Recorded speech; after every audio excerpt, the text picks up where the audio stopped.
बिस्मिल्लाहिर्रहमानिर्रहीम। आज हम सीखते हैं कि अगर हमने किसी भी कंप्यूटर का, लैपटॉप का सॉफ्टवेयर या उसमें आपने जो भी सेटिंग्स, जो भी आपका डेटा उस कंप्यूटर में होगा, उसका बैकअप बनाना है तो हम कैसे उसका बैकअप बना सकते हैं। यानी कि आपने फॉर एग्जांपल आज उसका एक बैकअप बनाया अपने कंप्यूटर का, उसमें जो भी सेटिंग्स, जो भी डेटा होगा ना, वो आपके इसमें सेव हो जाएगा। आपको जब भी अगर आपकी विंडो उड़ गई, आपका सॉफ्टवेयर करप्ट हो गया, आपका डेटा लॉस हो गया आपसे, तो आप दोबारा किस तरह रिकवर कर सकते हैं कि आपने सिर्फ ये हार्ड डिस्क निकालनी है, ये वाली इंसर्ट करोगे तो आपका कंप्यूटर आज की डेट पे अपडेट हो जाएगा। ठीक है, तो इसके लिए हम तरीका सीखते हैं कि सबसे पहले हमने क्या करना है और आपको किन किन चीज़ों की ज़रूरत है।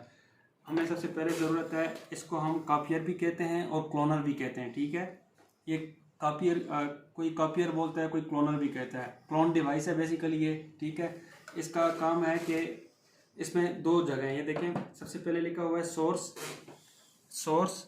ठीक है, एक लिखा हुआ है टारगेट। सोर्स वो है जिसमें आपका डेटा पड़ा हुआ है या जिसमें आपका सॉफ्टवेयर पड़ा है, जिसका आप बैकअप बनाना चाह रहे हो। ठीक है, और दूसरा टारगेट है, तो टारगेट के लिए आप नई हार्ड डिस्क जिस पे आप अपना बैकअप रखना चाहते हो। ठीक है, तो इसको यूज़ करने का तरीका क्या है? सिंपल, ये है कि आपके पास पावर अडाप्टर है, ये लगेगा इस जगह पे लिखा हुआ है डीसी। ठीक है, यहाँ पे लगाओगे और ये इसका ऑन बटन है, लेकिन अभी आपने इसको ऑन नहीं करना। इसमें दो ऑप्शन है। ठीक है, ये लिखा हुआ है, अभी मैंने इसको क्लोन पे किया हुआ है, चूंकि मैंने क्लोन बनाना है तो मैंने इसको ये स्विच है, ये देखो अभी पीसी पे चला गया है। अब पीसी का मतलब क्या है कि अभी आपका जो टारगेट होगा ना, वो आप टारगेट पे लगाओगे और आपका ये वाला केबल जो है ना, ये केबल, ये कंप्यूटर आपका जिस पीसी का भी आप बैकअप बनाना चाह रहे हो वो उस पे लग जाएगा यूएसबी कनेक्टर। ठीक है, तो आप उससे डायरेक्ट भी ले सकते हो बैकअप बनाने के लिए। लेकिन चूंकि मैंने हार्ड डिस्क बनाना है तो इसके लिए मेरे पास सोर्स भी अवेलेबल है और टारगेट भी अवेलेबल है। ठीक है, तो इसके लिए मैंने ये पावर केबल लगा दी है।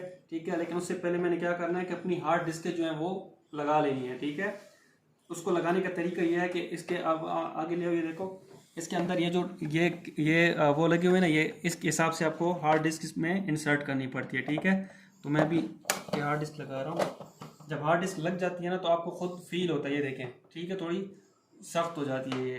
और दूसरी जो ये, इसमें चूंकि मेरा सॉफ्टवेयर पड़ा हुआ है तो इसको मैंने सोर्स पे लगा दिया है, जिस पे मैं बनाना चाह रहा हूँ उसको मैंने टारगेट पे लगाना है। ये टारगेट है। ठीक है, तो टारगेट को भी मैं उसी तरह लगाऊंगा जिस तरह मैंने सोर्स को लगाया है।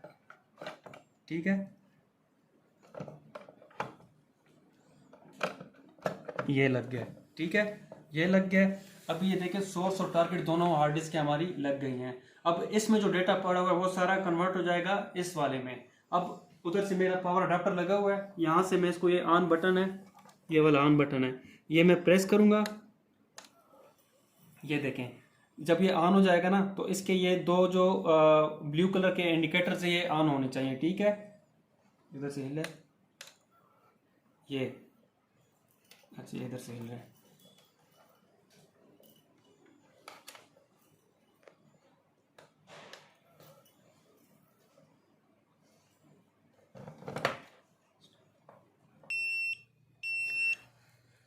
यहाँ तक करने के बाद आपने ये करना है कि यहाँ से ये स्टार्ट का बटन है, ये वाला। ठीक है, ये आप स्टार्ट जैसे ही प्रेस करेंगे तो इसके क्लोन जो है वो स्टार्ट होना शुरू हो जाएगी।